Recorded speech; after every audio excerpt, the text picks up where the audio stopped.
What's up, YouTube? My name's Portia and welcome to my channel. On this channel, I talk about healing, spirituality, self-development, transformation, and so much more.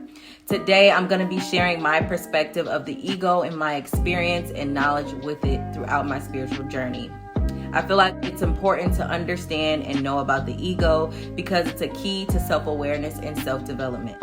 Before I get into the video, make sure you like this video and subscribe to my channel if you have not already to help support and grow my channel. Thank you in advance.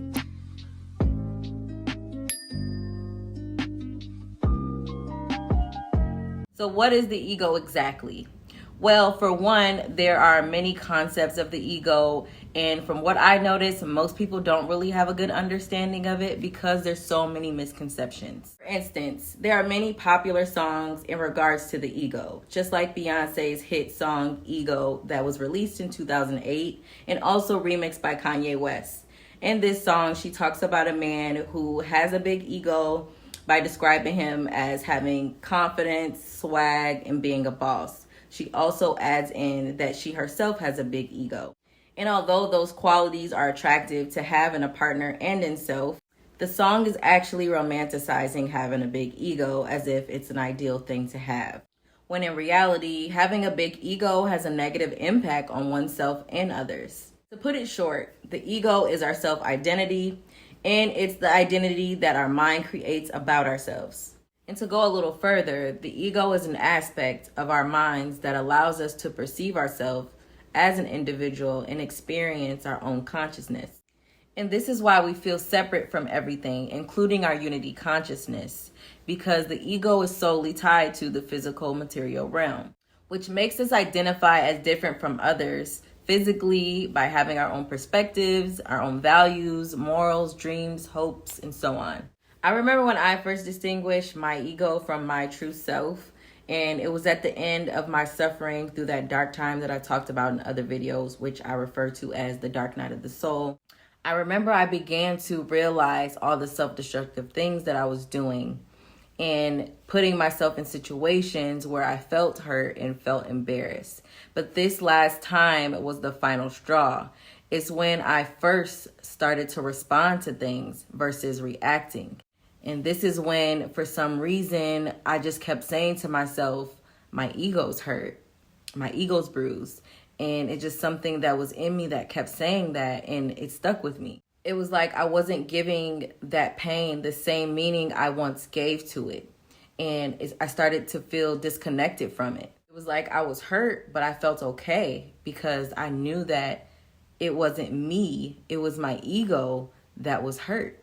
That's when I finally started to understand what the ego was, and that the person I was identifying myself as was my ego, and I didn't really know myself.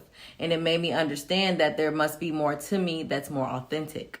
From a spiritual perspective, it has been said that we are all one, and that there is only one source, which some may call God, Spirit, the Most High, just to name a few, which we're all an extension of in this universe. But we all have a sense of individuality, which is where the ego comes in. So we all have an ego. And most people think that they know themselves, but they only know their ego, which is their perception of themselves, rather than the whole of their consciousness. And because our ego identifies itself as the center of our mind, it's hard for us not to identify our ego as self.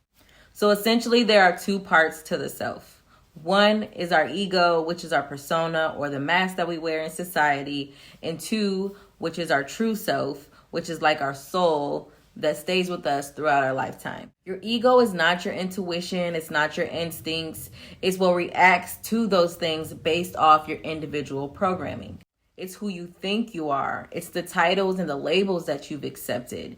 It's your emotions and your thoughts that you identify with, your beliefs and your attitude towards things. It's the program that reacts to triggers and stimulus that come in and out of your life.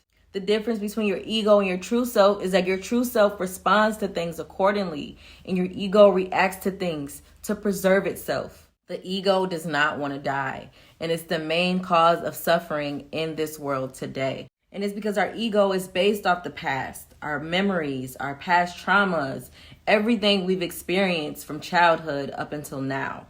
In living life through the lens of the past and solely identifying with the ego causes us to take everything personally, causes us to assume things. It causes us to be hard on ourselves when we feel like we failed. It causes us to be fearful of going after the things that we want.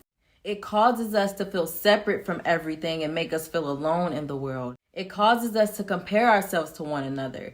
And it causes us to feel the need to always be right, which makes us lack authenticity and keeps us from connecting with our true self. In order to stop suffering in this world, we have to stop solely acting out of our ego and become mindful when we are. And the way to know that we're acting out of our ego is when we always feel the need to be right, when we always feel the need to be perfect, when we're always trying to prove something and to prove that we're good enough, when we're always trying to protect ourselves from shame and guilt instead of allowing ourselves to be authentic and to be vulnerable, when we're trying to please people just to get something out of it versus just doing things to be genuinely nice or genuinely a good person. And this is why many people go through an ego death, by experiencing some sort of spiritual awakening or enlightenment, and it causes them to lose their sense of self. It causes them to stop identifying with the person that they thought they were, and they start to realize that they are so much more and that they are connected to everything in the universe. They start to feel unconditional love. They start to understand that they have a purpose in the world, and they start feeling free from all the suffering. In my personal opinion, the ego is not all bad. We need the ego to feel and experience life.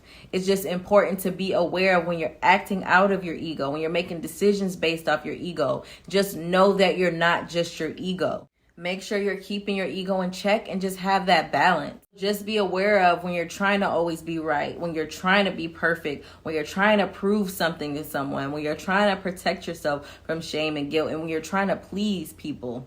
Be aware of those things and know when you're acting out of your ego and keep yourself in check. Tell yourself it's okay to be vulnerable and allow yourself to be authentically you. That's all I have time for today. I hope you enjoyed this video. Please make sure you like it and subscribe if you have not already, and leave me a comment if you have anything to say about the ego. If you have your own perspective, your own opinion, thoughts, whatever. Thank you. I'll see you next time.